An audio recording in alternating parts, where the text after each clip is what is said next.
All right. Good morning, everybody.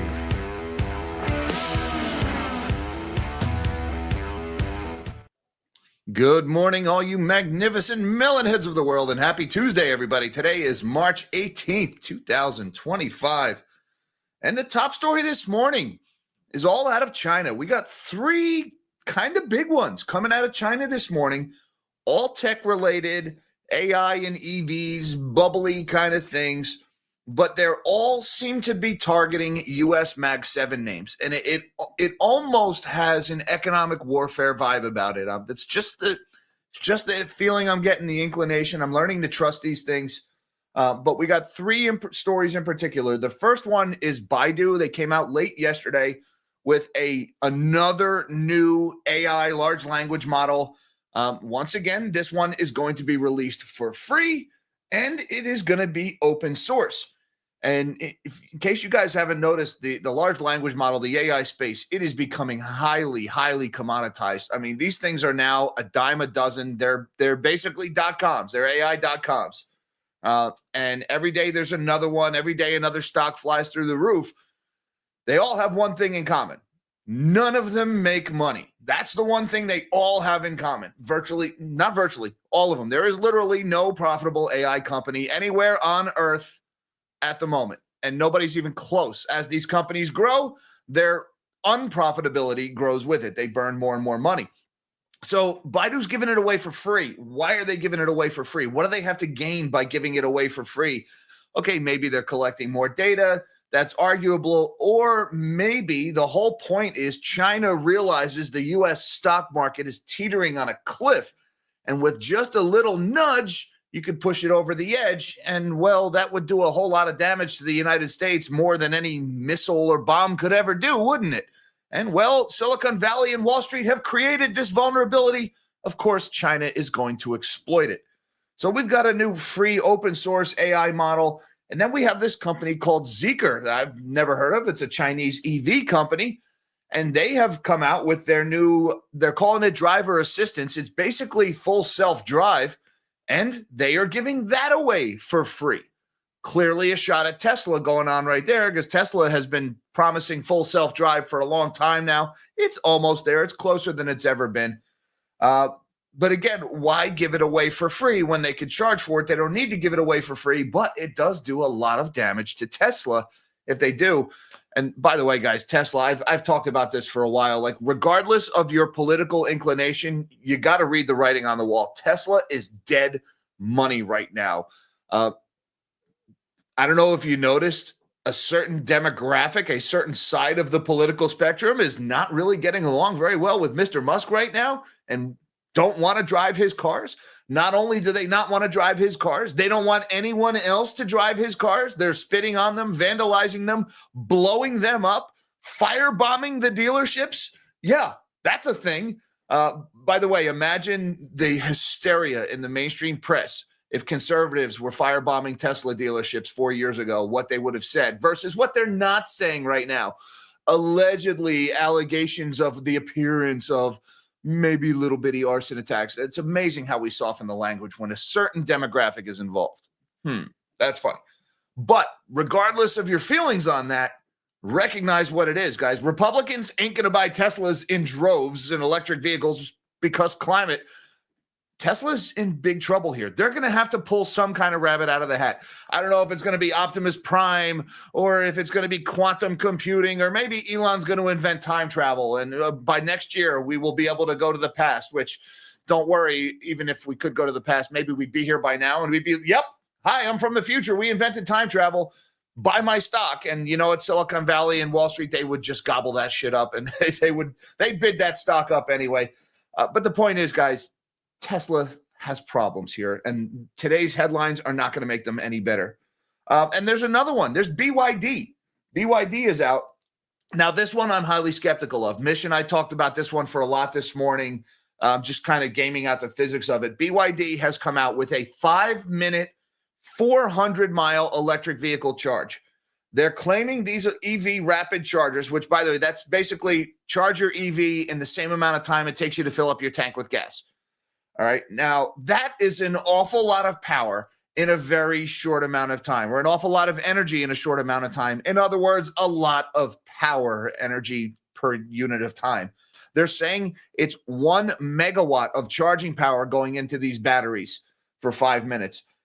It sounds great. It sounds amazing. And if it is true, yeah, that's going to really hurt Tesla because nothing charges that fast. Now, that's a big if because physics gets a say, and I cannot imagine how they keep these things from freaking exploding while pushing that much energy through them in so short a time. Maybe they're changing the conductors. We were theorizing, Mr. saying maybe they're moving the battery closer to the plug so there's less resistance across the conductor. I don't know. But how do you do that without blowing the thing up? First guy who tests that, maybe wear a helmet. I'm just throwing that out there. I wouldn't want to stand next to the thing while it's charging at a megawatt. I don't know how you prevent that happening. But again, guys, all three of these things, right? You've got free self-drive. You've got rapid charging. You've got free open source AI. Chinese tech firms are targeting American big tech firms, and American big tech firms are highly vulnerable right now. So watch that NASDAQ. That's what's going on today out of China. We've also got gold is running again comfortably above $3,000. We're at about 3,000 and change this morning, a new all-time high. Silver is along for the ride, up more than 1%. I like the shiny. Congratulations to the stackers. Bitcoin, however, has once again rejected the 200-day moving average and is moving lower. Things are not looking good in the crypto market. We've got Germany is holding their vote today on their debt break, or I guess cutting the hoses on their debt breaks. I don't know what you want to call it. Their 500 billion euro defense and infrastructure spending bill that's running through the German parliament, whatever you call it, the Bundesblatt. I don't know what they're calling it today. Guys, it's a pig trough. They're pigging out. And European debt is going to explode higher. Their central bank is going to have no choice but to lower interest rates and print euros to monetize it, which means Europe is choosing inflation today. Right now, in the short term, very good for European stocks because when money expands, and it's bound to expand the money supply, it first flows into assets. Later comes the consumer price inflation, and last but not least is wages. Things are not looking good for that continent as a whole. Also, back in the United States, things not looking great here. We got Forever 21 shutting down all U.S. stores as part of their bankruptcy, their second bankruptcy in 6 years. That one's not going to make it. We've also got CoreWeave is in the news. I got to send a shout out, by the way, to Ed Zitron. He runs a Substack where he focuses on tech. Ed Zitron has put out some magnificent work on the AI bubble over the last couple of months. And his magnum opus came out last night when he did a report on CoreWeave. He described it as a ticking time bomb. It was fantastic work, very in-depth. I agree with pretty much everything he said in there. I'm going to throw a link down in the comments. I'll pin it after the show is over, and I'll post it on X so you guys can see it as well. This was really well done. And by the way, 1 p.m. Eastern time today, shortly right around lunchtime today, I will be having another video coming out about CoreWeave and a company that CoreWeave probably wishes would remain lost to the pages of history, a little name called Cicerex. I've been working on this one for a little while, digging into it. Not going to want to miss that one.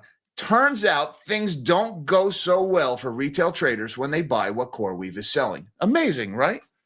Also, we've got Google is buying Wiz for $30 billion. That one was just announced today, along with the CoreWeave IPO. There has been very little M&A activity, very little deal making ever since the Fed started raising interest rates. And, well, Google's making their biggest acquisition ever, so maybe that's about to change. What else? We got some economic data came out, some import and export data. And if I could just take 1 minute, I got to send a shout out to our mod, Nan, who is with us in the chat. That is It's with the blue wrench next to her name there in chat. Nan is embarking on a several-day trip with Grindstone Ministries to do some tornado relief volunteer work. There have been some pretty nasty tornadoes have hit down south in the weather over the last couple of days. And Nan will be taking time out of her schedule to go volunteer with the cleanup efforts. So, Nan, thank you so much for what you're doing. Guys, let Nan know in the comments you're grateful. One day, some disaster may strike in your life, And you better hope somebody like Nan is going to be there for you when that happens. We have the best people on this channel. You guys rock. Nan, be safe, and thank you so much for what you're doing. Why don't we shrink my big melon of a head now, and let's see what is going on in markets today. Don't forget that like button and that subscribe button so you can come back tomorrow and have your coffee with the melon heads, because we do this every day. Right now, the S&P 500 is down 20 points or 0.36% lower. Stocks, they had a pretty good day yesterday. Maybe the sell-off is coming back here. Not a huge move. Dow down about 0.25%, 100 points lower. Not making any really big moves this morning either. And the NASDAQ is down a little bit more, 0.59% lower, 116 points to the downside. All right, it's not a green day, but it's also not a sell your dog, sell your cat kind of day either.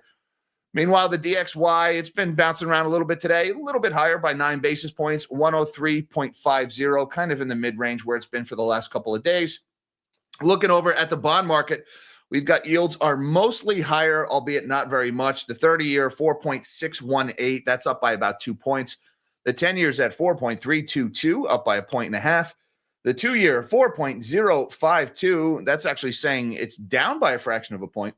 And the 1 month is also down a fraction of a point, 4.305.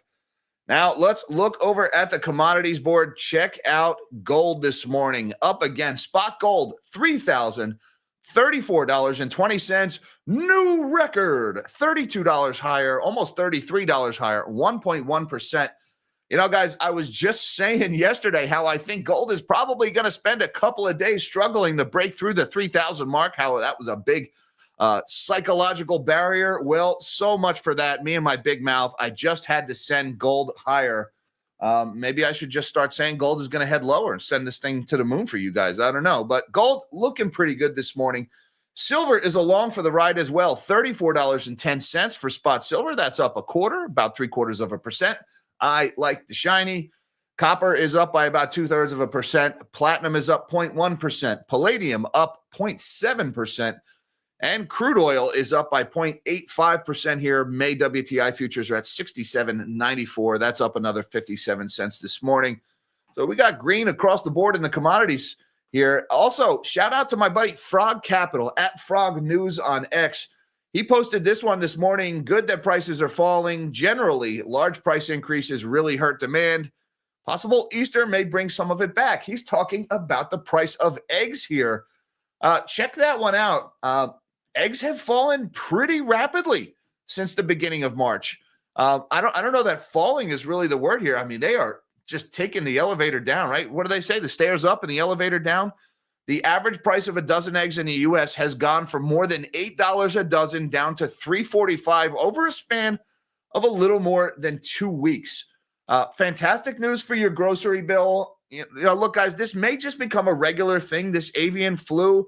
It's going to pop up as the birds migrate back and forth. I mean, right now it seems to be leveling off.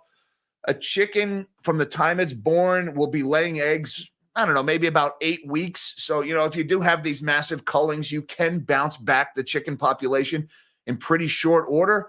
That being said, the birds are going to start migrating back north again. So maybe they bring it with them and we get another wave of this. But for now, some relief in the supermarket. The price of eggs is coming down. But there is no relief in the Bitcoin market this morning. Bitcoin price is $82,307 as shown on Coinbase. And we say this every day, guys. Look at this 200-day moving average, this line in red down here. Once again, could not break through it yesterday and heading lower.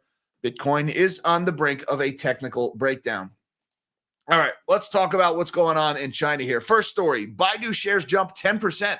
Following release of new free-to-use AI models. And guys, why other than economic warfare would they release these things for free? They're so freaking expensive. It's some of the most expensive labor in the world, the coders who write these things. You got to build the data centers. You got to power the data centers. You got to train them, and then you need to run your inferencing. It is so expensive, and they're giving it away for free. Why? That's interesting. Shares of Chinese tech giant Baidu were trading up 10.7% in Asia on Tuesday as investors appeared to react positively to the release of two new AI models over the weekend. Baidu released 2 new AI models on Sunday, including the latest version of its foundational Ernie model and a new reasoning model that it said rivaled DeepSeek's R1. CNBC was not able to verify these claims. Is Ernie a popular name in China these days? But that struck me as a little odd. Never met a Chinese guy named Ernie. Doesn't mean they're not out there. A reasoning model is a large language model designed to process complex problems in a similar way to humans, breaking prompts down into smaller pieces and considering multiple approaches before generating responses. Now, Baidu's latest models have been made free to use for individual users. Previously, users had paid a monthly subscription to access the company's latest Ernie models. The company also announced last month that it would make its next generation AI model Ernie open source for June 30th. That's according to Reuters. This represents a change from Baidu's prior strategy of focusing on proprietary models. So this one, not good for pretty much anybody who's developing an AI model, right? This Google, OpenAI, Microsoft, they have their Copilot, which is OpenAI based. Amazon has their version. Anthropic has their version. Grok has their version. There's another one now, all right? These things are a dime a dozen. But right now, Baidu shares, they were up 9% on this news yesterday, up another $2 or about 2% higher this morning, $104.30, as that is priced in US dollars. These are the American shares. Another one going on this morning, Tesla's China rival Zeekr to roll out advanced driver assistance system for free. Once again, they're giving it away. Why are they giving all this stuff away? That strikes me as a little odd. Chinese electric car company Zeekr is releasing advanced driver assistance capabilities to its local customers for free. As competition heats up, Zeekr CEO Andy An told CNBC ahead of a launch event Tuesday, the tech enables the car to drive nearly autonomously from one preset destination to another, as long as drivers keep their hands on the steering wheel and there is regulatory approval, which is increasingly the case in most major Chinese cities. It's the latest Chinese electric vehicle brand to upgrade its driver assistance products as Tesla tries to attract more buyers of its own called full self-driving in China after initial criticism that the 64,000 yuan or $8,850 software was way too expensive. Some Chinese social media users said Monday that Tesla was offering some users the driver assistance system for free through April 16th. Tesla did not immediately respond to a request for comment. Zeekr's version will be free, rolled out to a pilot group initially, and then released to the public in April, according to the company. So right as Tesla's like, okay, you guys don't like the price of our full self-drive, it's almost $9,000. We'll give it to you for a month for free. And then a day later, this Chinese firm comes out and says, well, ours is going to be free forever. Not good for Tesla. Also not good for Tesla, how BYD's 5-minute charging stacks up against the competition. Another one targeting EVs in the States. Chinese automaking juggernaut BYD is taking things to even greater heights, now staking claim to a system it says will make it as quick to charge an electric vehicle as to refuel a gasoline car. From more features for no more price and smart driving for all, BYD can now add charging as fast as refueling to its marketing slogans, helping it to capture further share from legacy automakers and more direct rivals like Elon Musk's Tesla. In layman's terms, what that means is that its cars can achieve a charging power of 1 megawatt and a peak charging speed of 2 kilometers per second, making, BYD says, it the fastest system of its type for mass-produced vehicles and allowing for 400 kilometers of range in just 5 minutes of charging. By the way, I said 400 miles at the opening. It's 400 kilometers. That's actually a pretty big difference. So sorry about that. But guys, the thing that I'm zeroing in here, charging power of 1 megawatt. Yeah, I'm not going to stand next to that thing while that's happening. I'm sorry, I'm skeptical by nature. You're going to have to prove to me that this thing is not going to blow up in your face, because that just seems like way too much power to be pushed through a little connector and a little plug. I'm not saying it's impossible, but there is some magnificent technology breakthrough behind this, or this is just another, we can run 200 blood tests on a single drop of blood Theranos, making BS claims and then just hoping the engineers can make it happen before people realize you're full of it. I don't know which one it is, but again, I won't be standing next to it. That being said, all of these stories combined Tesla stock having another bad day, down another 4.2% pre-market this morning. It was down almost 5% yesterday, $227.97 for Tesla. Guys, year to date, Tesla is down 41% since the start of the year. It has been a bloodbath for Tesla shares this year, and it's probably going to keep getting worse. They still haven't reported any earnings since all the arson and everything started at their dealerships. It's going to be bad. Also going on this morning, the German parliament to vote on their historic debt reform. The spending bender is up for a vote, and it's probably going to sail through. Germany's Bundestag is set to vote on a major fiscal package later on Tuesday, which includes changes to longstanding debt policies to enable higher defense spend and a 500 billion euro infrastructure and climate fund. And you got to just love that. They're like, oh my God, Putin is coming. The Russian tanks will be rolling across the plains. We must do something quick. Build another solar panel and windmill. This is the most European solution I've ever heard of. Tell me, what does a climate fund have to do with countering Russian aggression? If you said nothing, you're paying attention. This is just how these people operate. Everybody wants theirs. Give me more. Give me more. Who cares how much debt and how much inflation it costs? Everybody just line up at the trough to pig out at the expense of the tax base. It's going to get bad in Germany, guys. I mean, and this is going to be repeated across pretty much all of Europe. Oh, well, at least we can continue pretending like we care about spending and inflation while we do this to ourselves on purpose. We've also got Forever 21 expected to close all U.S. stores, and they blaming Shein and Temu for the demise. We talked about this one a couple of days ago, guys. It was rumored that Forever 21 was going to file for bankruptcy. They actually did file yesterday. And unexpectedly, they're closing all their stores. They haven't been able to find a buyer. It's the operating company that licenses the Forever 21 brand, and they are unable to find a buyer, and so they're shutting everything down. Now, the Forever 21 brand will survive. They're just not going to have any stores. So what's that brand actually going to be worth? Probably very little. This is the second bankruptcy for this name in 6 years. Another sign of the times, another sign of struggling consumers. By the way, shout out to Ed Zitron. Guys, I'm going to put a link to this after the show. I'll go in and I'll drop a comment and I'll pin it to the top so you guys can check this out yourself. I'll also post it in the comments down on Twitter. This is from Ed Zitron's Substack called Where's Your Ed At? And he wrote this yesterday. CoreWeave is a time bomb.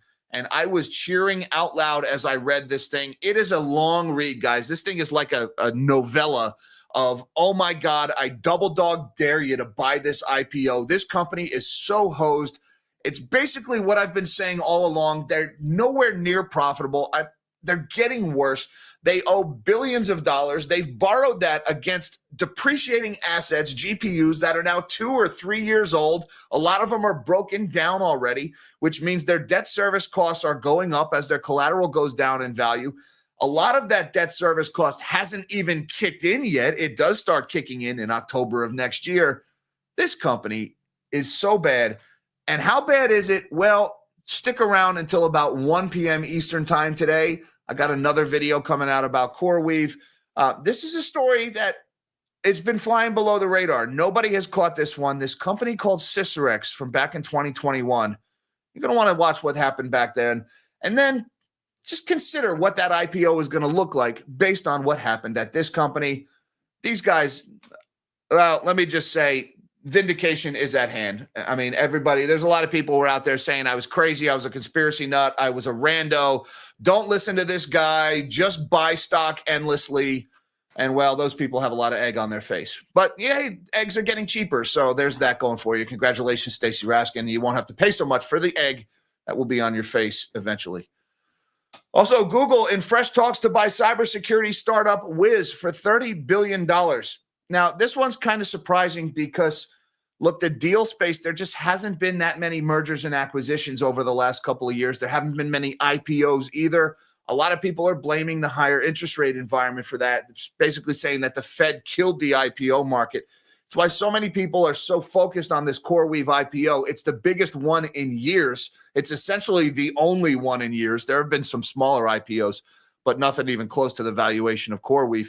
Now, this is another deal kind of along those lines. Wiz is one of the companies that was going to IPO but canceled it because of the IPO environment. Well, now Google is just going to buy them directly for $30 billion. The deal hasn't actually been announced unless it was announced in the last few minutes, but apparently this is going to be announced this morning. Now, I just want to mention down here, Wiz's valuation has soared since it was founded in 2020 by CEO Asaf Rappaport and several colleagues, and it's considered one of the fastest growing startups of all time. It was valued at $16 billion in an employee tender offer late last year, the Journal reported.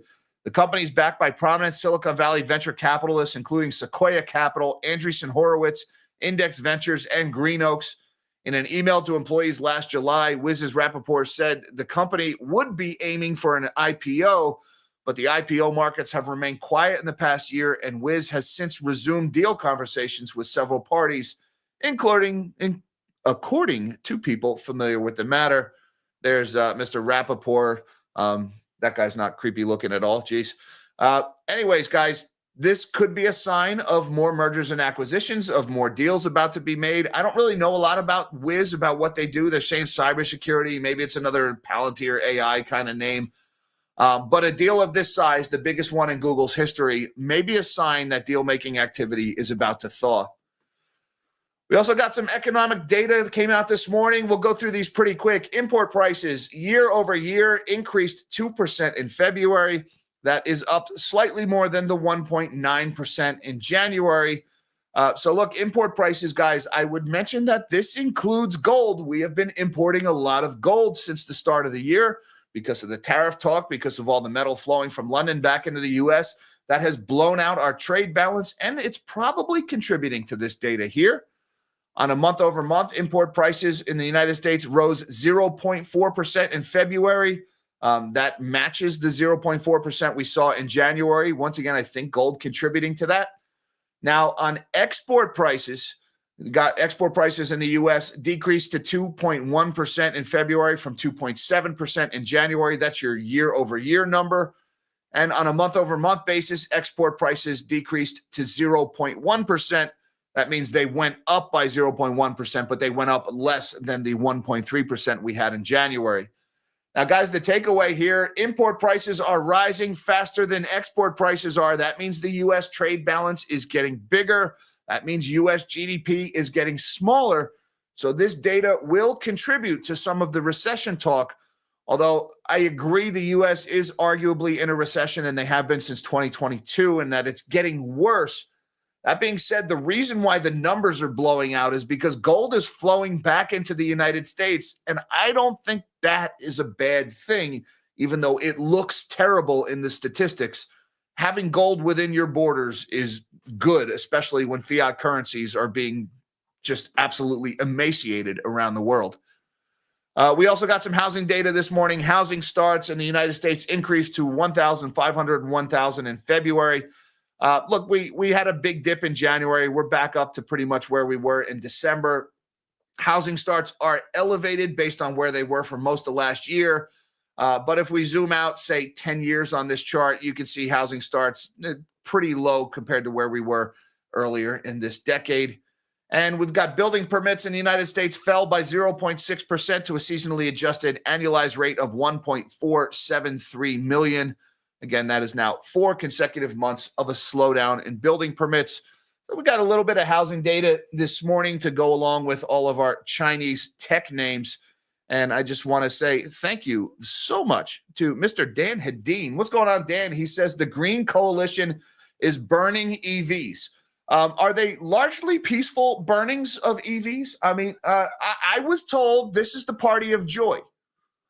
Are they joyful burnings? Maybe it's like a bonfire, like, you know, hey, we're getting together, having a barbecue. I don't know how these people operate. I don't run in these circles. But fire bombings doesn't seem like a particularly joyous activity. And I remember the joy thing. That was a very buzzy word was being thrown out not too long ago. Where'd the joy go, guys? And yes, it is ironic. We spent the last 20 years subsidizing the hell out of this company. Tax dollars, tax benefits, everything to pay to help build this company up. And now the people who were advocating for that the whole time are setting it all on fire for the planet. Okay. Keep telling yourselves you guys are peace-loving, tolerant people. Go ahead. If that makes you feel better while you're committing your arsons, then hey, you do you. Thank you very much, Dan Hadeen, for supporting the channel. And thank you, BTB, the name that I can't pronounce for fear of being shadow banned. He says, I miss your Janet voice. Please say something, Janet.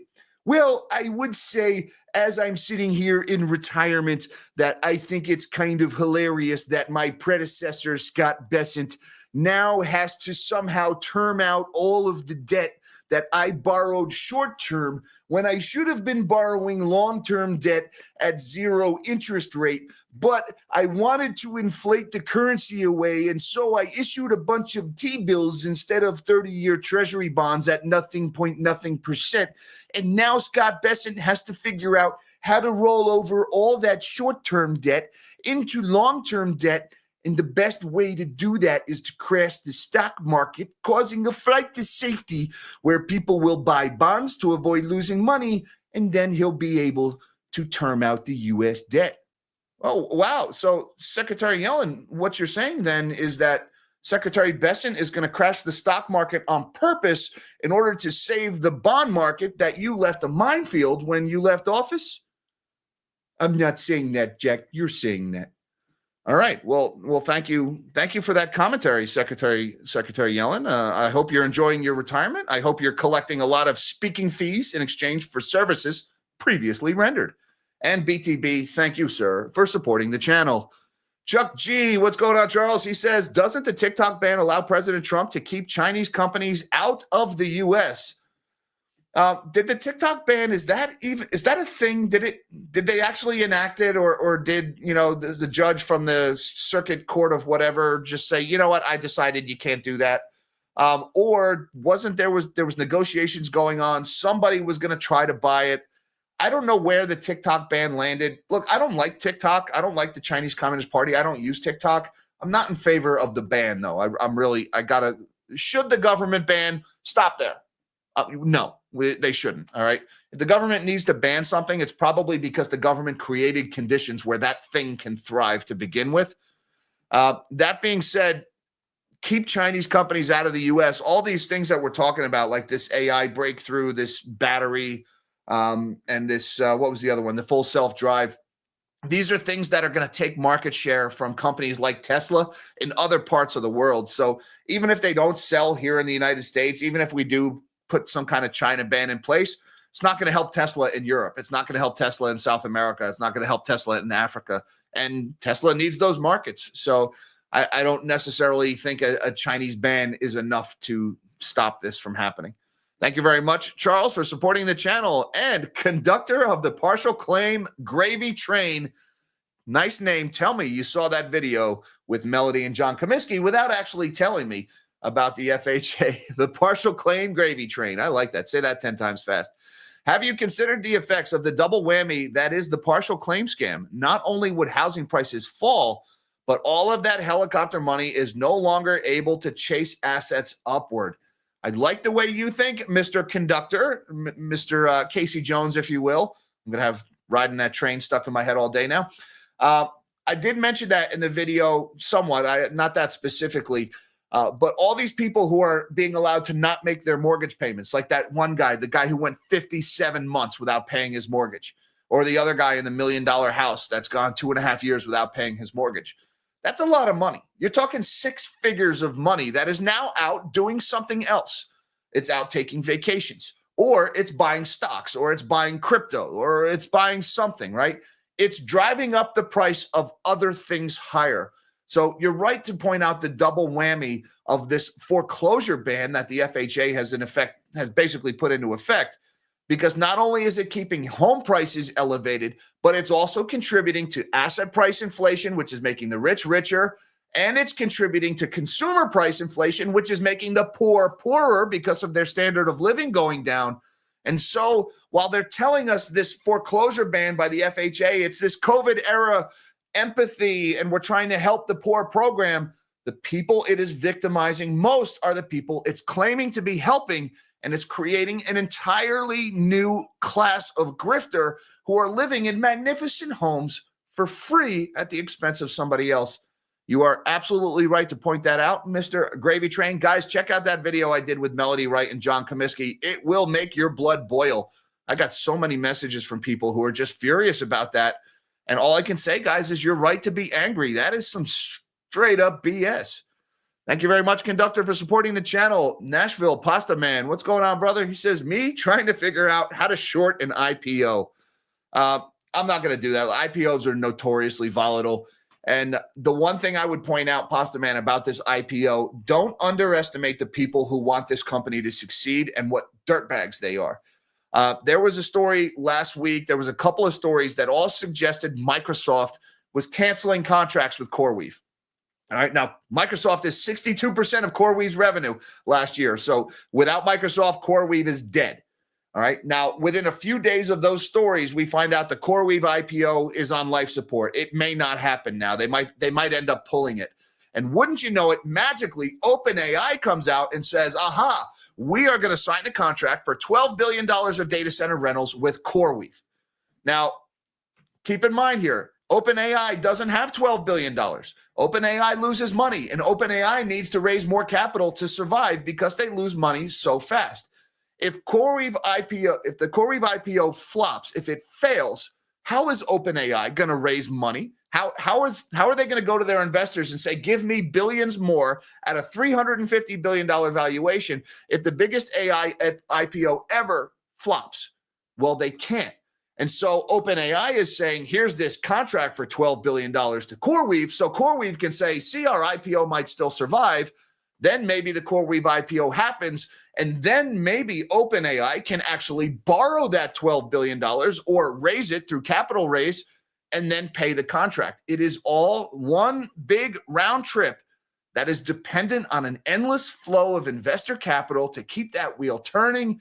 And the second that investor capital dries up, this entire wheel stops and all of these unprofitable companies start dropping like flies.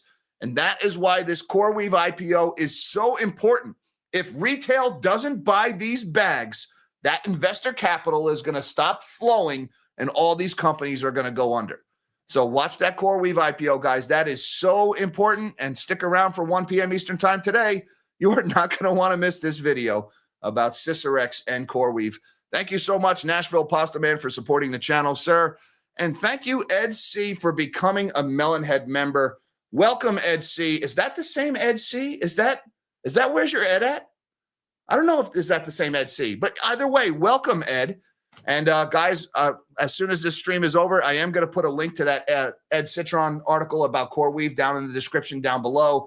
You're going to want to see that one. That was a really good write-up. And that IPO is just going to be, I don't know, it's a disaster waiting to happen. But remember, there is a lot of very wealthy people who need that IPO to succeed, who may just come in and bid up that stock because their financial interests elsewhere depend on it. I wouldn't be surprised to see that happen.